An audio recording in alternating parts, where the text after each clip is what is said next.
ಇವತ್ತಿನ video topic CRDI ಅಂತ ಹೇಳಿ. CRDI ಅಂತ ಹೇಳಿದ್ರೆ ಎಂಜಿನ್ನ ಯಾವ ಸಿಸ್ಟಮಿಗೆ ಸಂಬಂಧಪಟ್ಟಿದೆ. ಅದೇ ರೀತಿ ನೀವು ಸಾಕಷ್ಟು ಕಡೆ ಕೇಳಿರ್ತೀರಿ CRDI ಎಂಜಿನು ಅಂತ ಹೇಳಿ. ಆ CRDI ಅಂತ ಹೇಳಿದ್ರೆ ಏನು, ಅದು ಎಂಜಿನ್ನ ಯಾವ ಸಿಸ್ಟಮಿಗೆ ಸಂಬಂಧಪಟ್ಟಿದೆ, ಅದ್ರ ಬಗ್ಗೆ ನಾನು ಇವತ್ತಿನ ವಿಡಿಯೋದಲ್ಲಿ ಕಂಪ್ಲೀಟಾಗಿ ತಿಳಿಸ್ಕೊಡ್ತೀನಿ. ಬನ್ನಿ ವಿಡಿಯೋನ ಸ್ಟಾರ್ಟ್ ಮಾಡೋಣ. CRDI ಅಂತ ಹೇಳೋದು ಫ್ಯೂಯಲ್ ಫೀಡ್ ಸಿಸ್ಟಮಿಗೆ ಸಂಬಂಧಪಟ್ಟಿದೆ. ಫ್ಯೂಯಲ್ ಫೀಡ್ ಸಿಸ್ಟಮ್ ಎಂಜಿನಲ್ಲಿ ಏನು ಮಾಡುತ್ತೆ ಅಂತ ಹೇಳಿದ್ರೆ ಫ್ಯೂಯಲ್ನ ಏನೋ ಕಂಬಸ್ಟನ್ ಚೇಂಬರ್ ಒಳಗೆ ಕಳಿಸುವಂಥ ಕೆಲಸ ಅಥವಾ ಫ್ಯೂಯಲ್ನ ಎಂಜಿನಿಗೆ ಒಳಗೆ ಕಳಿಸುವಂತಹ ಕೆಲಸವನ್ನು ಮಾಡುತ್ತೆ ಯಾವುದು ಫ್ಯೂಯಲ್ ಫೀಡ್ ಸಿಸ್ಟಮ್.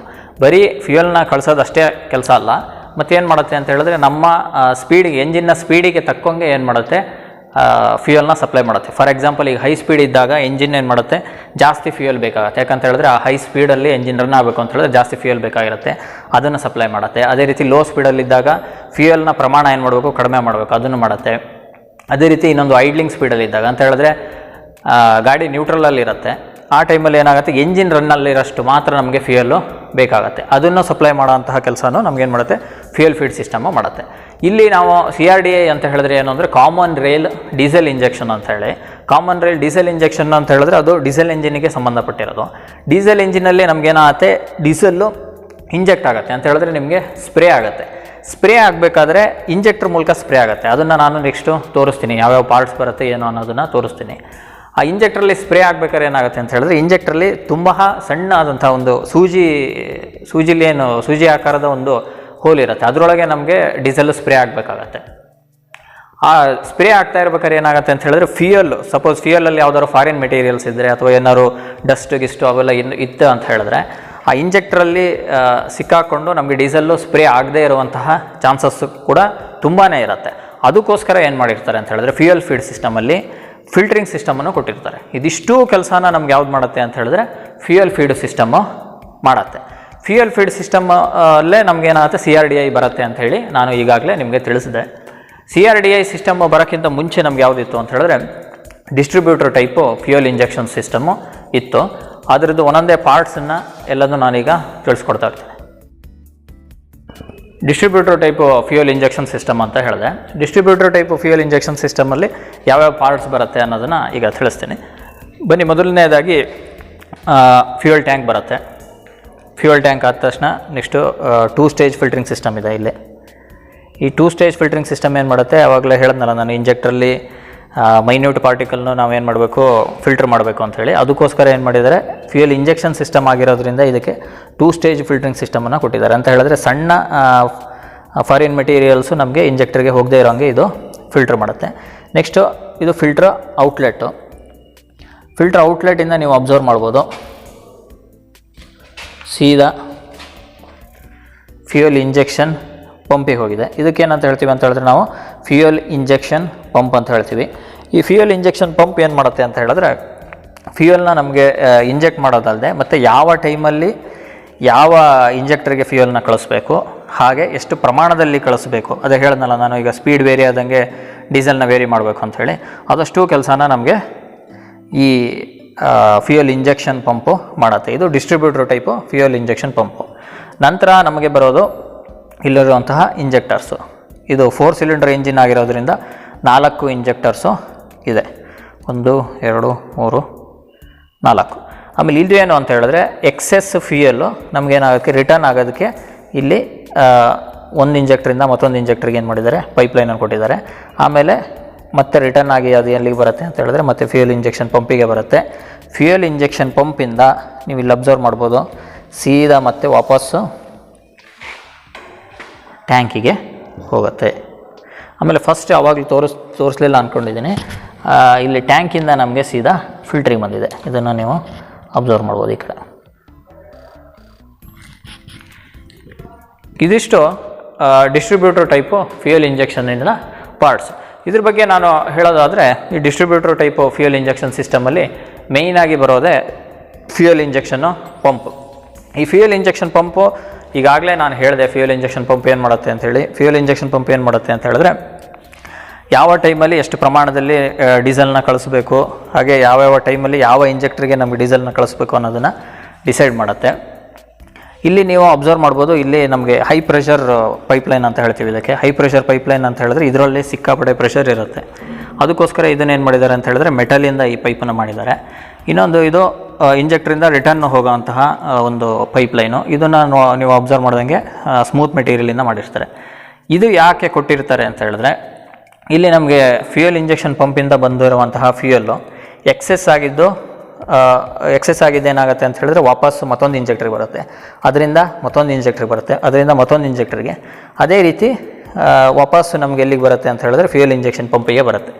ಇದು ಯಾಕೆ ಮಾಡಿರ್ತಾರೆ ಅಂತ ಹೇಳಿದ್ರೆ, ನಮಗೆ ಫ್ಯೂಯಲ್ ಇಂಜೆಕ್ಟರ್ ಏನಾಗಿರುತ್ತೆ ಅಂದರೆ ಸೀದಾ ಕಂಬಸ್ಟನ್ ಚೇಂಬರ್ ಒಳಗೆ ಇರುತ್ತೆ. ಕಂಬಸ್ಟನ್ ಚೇಂಬರ್ ಒಳಗೆ ಇರೋದ್ರಿಂದ ಏನಾಗುತ್ತೆ ಅಂತ ಹೇಳಿದ್ರೆ ಅಲ್ಲಿ ಕಂಬಸ್ಟನ್ ಪ್ರೊಸೆಸ್ ನಡೆದಾಗ ಅಲ್ಲಿರುವಂಥ ಹೀಟನ್ನೆಲ್ಲ ತೊಗೊಂಡು ಇಂಜೆಕ್ಟರ್ ಹೀಟ್ ಆಗುತ್ತೆ. ಆ ಹೀಟ್ ಆದಾಗ ಇಂಜೆಕ್ಟರ್ನ ಕೂಲ್ ಮಾಡೋದಕ್ಕೆ ಅಲ್ಲಿ ನಾವು ಯಾವುದೇ ರೀತಿ ಕೂಲಿಂಗ್ ಸಿಸ್ಟಮ್ನ ಅಲ್ಲಿ ಅಳವಡಿಸಿರಲ್ಲ. ಅದಕ್ಕೋಸ್ಕರ ಏನು ಮಾಡಿರ್ತಾರೆ, ಈ ಡೀಸೆಲ್ಲೇ ನಮ್ಗೆ ಏನು ಮಾಡುತ್ತೆ, ಕೂಲಿಂಗ್ ಸಿಸ್ಟಮ್ ಟೈಪು ಕೆಲಸ ಮಾಡುತ್ತೆ. ಹೇಗಪ್ಪ ಅಂತ ಹೇಳಿದ್ರೆ, ಫ್ಯೂಯಲ್ಲು ಸೀದಾ ಬರುತ್ತಲ್ವ, ಕೋಲ್ಡ್ ಆಗಿರುವಂಥ ಫ್ಯೂಯಲ್ ಅಲ್ಲಿಗೆ ಬರುತ್ತೆ, ಅಲ್ಲಿ ಡೀಸೆಲ್ಲು ನಮಗೆ ಸ್ಪ್ರೇ ಆಗುತ್ತೆ. ಅದೇ ರೀತಿ ಎಕ್ಸೆಸ್ ಫ್ಯೂಯಲ್ ಅಂತ ಹೇಳಿದ್ರೆ ಸ್ವಲ್ಪ ಎಕ್ಸೆಸ್ ಆಗಿರುವಂಥ ಫ್ಯೂಯಲ್ ಏನು ಮಾಡುತ್ತೆ, ಆ ಹೀಟನ್ನು ತೊಗೊಂಡು ನೆಕ್ಸ್ಟ್ ಇಂಜೆಕ್ಟ್ರಿಗೆ ಹೋಗುತ್ತೆ. ನೆಕ್ಸ್ಟ್ ಇಂಜೆಕ್ಟ್ರಿಂದ ಅದೇ ರೀತಿ ಮತ್ತೊಂದು ಇಂಜೆಕ್ಟ್ರಿಗೆ ಹೋಗಿ ಲಾಸ್ಟಿಗೆ ನಮಗೆ ವಾಪಸ್ ಮತ್ತೆ ಪಂಪಿಗೆ ಬಂದು ಅದು ಸೀದಾ ಮತ್ತೆ ವಾಪಸ್ ಇದಕ್ಕೆ ಹೋಗಲ್ಲ, ಇಲ್ಲಿ ಇಂಜೆಕ್ಟ್ರಿಗೆ ಹೋಗಲ್ಲ. ನೀವು ಇಲ್ಲಿ ಅಬ್ಸರ್ವ್ ಮಾಡ್ಬೋದು, ವಾಪಸ್ಸು ಸೀದಾ ಟ್ಯಾಂಕಿಗೆ ಹೋಗುತ್ತೆ. ಟ್ಯಾಂಕಲ್ಲಿ ಕೂಲ್ ಆಗುತ್ತೆ, ಇಲ್ಲಿ ಟ್ಯಾಂಕಿಗೆ ಬರುತ್ತೆ. ಟ್ಯಾಂಕಿಂದ ಏನಾಗುತ್ತೆ ಮತ್ತೆ ಕೂಲ್ ಆಗುತ್ತೆ. ಟ್ಯಾಂಕಿಂದ ಮತ್ತೆ ವಾಪಸ್ಸು ಯಾವುದಕ್ಕೆ ಬರುತ್ತೆ ಅಂತ ಹೇಳಿದ್ರೆ ಫ್ಯೂಯಲ್ ಇಂಜೆಕ್ಷನ್ ಪಂಪಿಗೆ ಬರುತ್ತೆ. ಇದಿಷ್ಟು ನಮಗೆ ಯಾವುದು ಅಂತ ಹೇಳಿದ್ರೆ distributor type fuel injection pump. ನಮ್ಮ ವಿಡಿಯೋ ಟಾಪಿಕ್ ಯಾವುದು CRDI, ಅದ್ರ ಬಗ್ಗೆ ಈಗ ತಿಳಿಸ್ಕೊಡ್ತೀನಿ. ಈಗಿನ ಎಂಜಿನಲ್ಲಿ ಏನು ಮಾಡಿದ್ದಾರೆ ಅಂತೇಳಿ ಅಡ್ವಾನ್ಸ್ ಆಗಿ CRDI ಸಿಸ್ಟಮ್ನ ಅಳವಡಿಸಿದ್ದಾರೆ. ಆ CRDI ಸಿಸ್ಟಮು ಇಲ್ಲಿದೆ, ಅದನ್ನು ನಾನು ನಿಮಗೀಗ ತಿಳಿಸ್ಕೊಡ್ತೀನಿ. Common rail direct injection system ಅಂತ ಹೇಳಿದೆ. ಈ ಕಾಮನ್ ರೈಲ್ ಡೈರೆಕ್ಟ್ ಇಂಜೆಕ್ಷನ್ ಸಿಸ್ಟಮಲ್ಲಿ ಯಾವ ರೀತಿ ಬರುತ್ತೆ ಅಂತ ಹೇಳಿದ್ರೆ, ಮೊದಲೇ ಪಾರ್ಟ್ಸು ತಿಳ್ಕೊಳೋಣ. ನಮಗೆ ಏನು distributor type fuel injection system ಇತ್ತಲ್ಲ, ಅದೇ ಟೈಪೇ ಇದರೊಳಗೂ ಅಷ್ಟೇ ಟ್ಯಾಂಕ್ ಬರುತ್ತೆ, ಫ್ಯೂಯಲ್ ಟ್ಯಾಂಕು. ಫ್ಯೂಯಲ್ ಟ್ಯಾಂಕಿಂದ ನೀವು ನೆಕ್ಸ್ಟ್ ಅಬ್ಸರ್ವ್ ಮಾಡಿದ್ರೆ ಫ್ಯೂಯಲ್ ಔಟ್ಲೆಟು ಸೀದಾ ಇಲ್ಲಿಗೆ ಬಂದು ಫಿಲ್ಟ್ರಿಗೆ ಬಂದಿದೆ. ಇದರಲ್ಲಿ ಸಿಂಗಲ್ ಸ್ಟೇಜ್ ಫಿಲ್ಟ್ರಿಂಗ್ ಸಿಸ್ಟಮನ್ನು ಕೊಟ್ಟಿದ್ದಾರೆ. ಫಿಲ್ಟ್ರಿಂದ ನೆಕ್ಸ್ಟು ನಮಗೆ ಎಲ್ಲಿ ಹೋಗುತ್ತೆ ಅಂತ ಹೇಳಿ ಇದು ಹೈ ಪ್ರೆಷರ್ ಪಂಪು. ಅಲ್ಲಿ ನಿಮಗೇನಿತ್ತು ಫ್ಯೂಯಲ್ ಇಂಜೆಕ್ಷನ್ ಪಂಪ್ ಇತ್ತು, ಇಲ್ಲಿ ನಮಗೇನಿದೆ ಅಂತ ಹೇಳಿದ್ರೆ ಹೈ ಪ್ರೆಷರ್ ಪಂಪ್ ಇದೆ. ಅದಾದ ನಂತರ ಹೈ ಪ್ರೆಷರ್ ಪಂಪಿಂದ ಸೀದಾ ಕನೆಕ್ಷನ್ ಇಲ್ಲಿ ಅಬ್ಸರ್ವ್ ಮಾಡ್ಬೋದು, ಇಲ್ಲಿ ಕೆಳಗೆ ಹೈ ಪ್ರೆಷರ್ ಪಂಪಿನ ಔಟ್ಲೆಟ್ ಇದು. ಇಲ್ಲಿಂದ ಸೀದಾ ಇದು ಯಾವುದಕ್ಕೆ ಬರುತ್ತೆ ಅಂತ ಹೇಳಿದ್ರೆ ಕಾಮನ್ ರೈಲಿಗೆ ಬರುತ್ತೆ. ಕಾಮನ್ ರೈಲಿಗೆ ಬಂದ ತಕ್ಷಣ ನೆಕ್ಸ್ಟು ಕಾಮನ್ ರೈಲಿಂದ 4 ಇಂಜೆಕ್ಟರ್ಸ್, ಇದು ಅಷ್ಟೇ 4 ಸಿಲಿಂಡರ್ ಇಂಜಿನ್ನು 4 ಇಂಜೆಕ್ಟರ್ಸಿಗೆ ಸಪ್ಲೈ ಆಗಿದೆ. ಈ ಸಿಸ್ಟಮಿಗೂ ಆಮೇಲೆ ಡಿಸ್ಟ್ರಿಬ್ಯೂಟರ್ ಟೈಪ್ ಸಿಸ್ಟಮಿಗೂ ಏನು ವ್ಯತ್ಯಾಸ ಅಂತ ಹೇಳಿದ್ರೆ, ಈ ಎಂಜಿನ್ ಏನು ಅಂತ ಹೇಳಿದ್ರೆ ಇದು ECM ಬೋರ್ಡ್ ಇರುವಂತಹ ಎಂಜಿನ್ನು ಅಂತ ಹೇಳಿದ್ರೆ ಬ್ರೈನ್ ಇರುವಂತಹ ಇಂಜಿನ್ ಅಂತ ಹೇಳಿ ನಾವು ಹೇಳ್ಬೋದು. ಬ್ರೈನ್ ಇರುವಂತಹ ಇಂಜಿನ್ ಅಂತ ಹೇಳಿದ್ರೆ ಎಲ್ಲೊಂದು ನಮಗೇನು ಮಾಡುತ್ತೆ ಅಂತ ಹೇಳಿದ್ರೆ ECM ಬೋರ್ಡು ಕಂಟ್ರೋಲ್ ಮಾಡುತ್ತೆ. ಇದರಲ್ಲಾದರೆ ಏನಾಗುತ್ತೆ ಅಂತ ಹೇಳಿದ್ರೆ ಈ ಡಿಸ್ಟ್ರಿಬ್ಯೂಟರ್ ಟೈಪು ಫ್ಯೂಯಲ್ ಇಂಜೆಕ್ಷನ್ ಇದರೊಳಗಾದರೆ ಇಲ್ಲಿ ಏನಾಗುತ್ತೆ ಅಂತ ಹೇಳಿದ್ರೆ ಯಾವುದೇ ರೀತಿ ECM ಬೋರ್ಡು ಇಲ್ಲ, ಏನೂ ಇಲ್ಲ. ಇದೇನು ಮಾಡುತ್ತೆ ಅಂತ ಹೇಳಿದ್ರೆ ಕಂಪ್ಲೀಟ್ ಆದಂತಹ ಕೆಲಸವನ್ನು ಏನು ಮಾಡುತ್ತೆ, ಈ ಫ್ಯೂಯಲ್ ಇಂಜೆಕ್ಷನ್ ಪಂಪೇ ಕೆಲಸ ಮಾಡುತ್ತೆ. ಇಲ್ಲಿ ನೋಡೋಣ ಈ ಸಿಸ್ಟಮು ಯಾವುದು ಅಂತ ಹೇಳಿದ್ರೆ CRDI ಸಿಸ್ಟಮು ಹೇಗೆ ಕೆಲಸ ಮಾಡುತ್ತೆ ಅಂತ ಹೇಳಿ ನೋಡೋಣ. CRDI ಅಂತ ಹೇಳಿದ್ರೆ ಅವಾಗಷ್ಟು ಹೇಳಿದ್ರೆ ಕಾಮನ್ ರೈಲ್ ಡೀಸೆಲ್ ಇಂಜೆಕ್ಷನ್ ಅಂತ ಹೇಳಿ. ಮಾಮೂಲಿ ನಾನು ಏನು ಟ್ಯಾಂಕಿಂದ ಹೇಳಿದ್ನಲ್ಲ ಅದೆಲ್ಲ ಮತ್ತೆ ಇಲ್ಲಿ ಮತ್ತೊಂದು ಸಲ ಎಕ್ಸ್ಪ್ಲೈನ್ ಮಾಡೋಕ್ಕೆ ಹೋಗಲ್ಲ. ಟ್ಯಾಂಕಿಂದ ಸೀದಾ ಬಂದು ನಮಗೆ ಫಿಲ್ಟ್ರಿಗೆ ಬರುತ್ತೆ. ಫಿಲ್ಟ್ರಲ್ಲಿಂದ ಏನಾಗುತ್ತೆ ನೆಕ್ಸ್ಟು ಹೈ ಪ್ರೆಷರ್ ಪಂಪಿಗೆ ಹೋಗುತ್ತೆ. ಇಲ್ಲಿ ಏನು ಮಾಡುತ್ತೆ ಅಂತ ಹೇಳಿದ್ರೆ ಈ ಹೈ ಪ್ರೆಷರ್ ಪಂಪು ಜಸ್ಟ್ ಏನು ಮಾಡುತ್ತೆ ಅಂತ ಹೇಳಿದ್ರೆ ಟ್ಯಾಂಕಿಂದ ಫ್ಯೂಯಲ್ನ ಎಳೆದು ಹೈ ಪ್ರೆಷರಲ್ಲಿ ನಮಗೆ ಇದರೊಳಗೆ ಕಾಮನ್ ರೈಲ್ ಒಳಗೆ ಏನು ಮಾಡುತ್ತೆ, ಫಿಲ್ ಮಾಡಿ ಇಟ್ಟಿರುತ್ತೆ. ಫಿಲ್ ಮಾಡಿದ್ದು ಏನಾಗುತ್ತೆ ಅಂತ ಹೇಳಿದ್ರೆ ಈ ಇಂಜೆಕ್ಟ್ರ್ ಒಳಗೆ ಡೈರೆಕ್ಟು ಏನಾಗಿರುತ್ತೆ ಲೋಡ್ ಆಗುತ್ತೆ. ಅಲ್ಲಿ ಈ ಹೈ ಪ್ರೆಷರ್ ಅಲ್ಲಾಗಿದ್ದರೆ ಏನಾಗ್ತಾಯಿತ್ತು ಅಂತ ಹೇಳಿದ್ರೆ ಈ ಪಂಪೇ ಏನು ಮಾಡೋದು, ಯಾವ ಟೈಮಲ್ಲಿ ಎಷ್ಟು ಪ್ರಮಾಣದಲ್ಲಿ ಡೀಸೆಲ್ನ ಕಳಿಸ್ಬೇಕು ಅಂತ ಹೇಳಿ ಡಿಸೈಡ್ ಮಾಡೋದು ಅದು. ಆದರೆ ಇಲ್ಲಿ ಏನು ಮಾಡುತ್ತೆ ಅಂತ ಹೇಳಿದ್ರೆ ಅದಷ್ಟು ಕೆಲಸನ ನಮ್ಗೆ ಯಾವುದು ಡಿಸೈಡ್ ಮಾಡುತ್ತೆ ಅಂತ ಹೇಳಿದ್ರೆ ಇದು ಈ ECM ಬೋರ್ಡು ಡಿಸೈಡ್ ಮಾಡುತ್ತೆ. ಈ ECM ಬೋರ್ಡಲ್ಲಿ ಏನು ಮಾಡಿರ್ತಾರೆ ಅಷ್ಟು ಪ್ರೋಗ್ರಾಮನ್ನು ಮಾಡಿರ್ತಾರೆ. ಈ ECM ಬೋರ್ಡಿಂದ ನಮಗೇನಾಗುತ್ತೆ ಅಂತ ಹೇಳಿದ್ರೆ ಇಲ್ಲಿರುವಂತಹ ಇಂಜೆಕ್ಟರ್ಸ್, ಈ ಇಂಜೆಕ್ಟರ್ಸು ಅಷ್ಟೇ ಇದು ಮಾಮೂಲಿ ಇಂಜೆಕ್ಟರ್ ಅಲ್ಲ. ಇದಕ್ಕೇನಂತ ಹೇಳ್ತೀವಿ ಅಂದರೆ ನಾವು HEUI ಇಂಜೆಕ್ಟರ್ಸ್ ಅಂತ ಹೇಳ್ತೀವಿ. ಅಂತ ಹೇಳಿದ್ರೆ hydraulically actuated electronically controlled unit injector ಅಂತ ಹೇಳ್ತೀವಿ. ಅದೇ ರೀತಿ ನೀವು ಅಬ್ಸರ್ವ್ ಮಾಡ್ಬೋದು ಎಲ್ಲದಕ್ಕೂ ಏನಾಗಿದೆ ವೈರಿಂಗ್ ಇದೆ. ನಮ್ಮಲ್ಲಿ ಹೇಗೆ ನರ್ವ್ಸ್ ಸಿಸ್ಟಮ್ ಇರುತ್ತೋ ಅದು ಬ್ರೈನಿಗೆ ಕನೆಕ್ಟ್ ಆಗಿರುತ್ತೋ ಅದೇ ರೀತಿ ಏನು ಮಾಡಿದ್ದಾರೆ ಇಲ್ಲಿ ಇಂಜೆಕ್ಟ್ರಿಂದ ಏನಾಗುತ್ತೆ ಅಷ್ಟು ವೈರ್ಸು ನಮಗೆ ECM ಬೋರ್ಡಿಗೆ ಕನೆಕ್ಟ್ ಆಗಿರುತ್ತೆ. ಆ ECM ಬೋರ್ಡೇ ಏನು ಮಾಡುತ್ತೆ ಅಂತ ಹೇಳಿದ್ರೆ ಇಲ್ಲಿ ನಮಗೇನು ಡೀಸೆಲ್ ಹೈ ಪ್ರೆಷರಲ್ಲಿ ಯಾವಾಗಲೂ ಕಾಮನ್ ರೇಲ್ ಅಂತ ಹೇಳ್ತೀವಲ್ಲ ಇದರೊಳಗೆ ಫಿಲ್ ಆಗಿರುತ್ತೆ.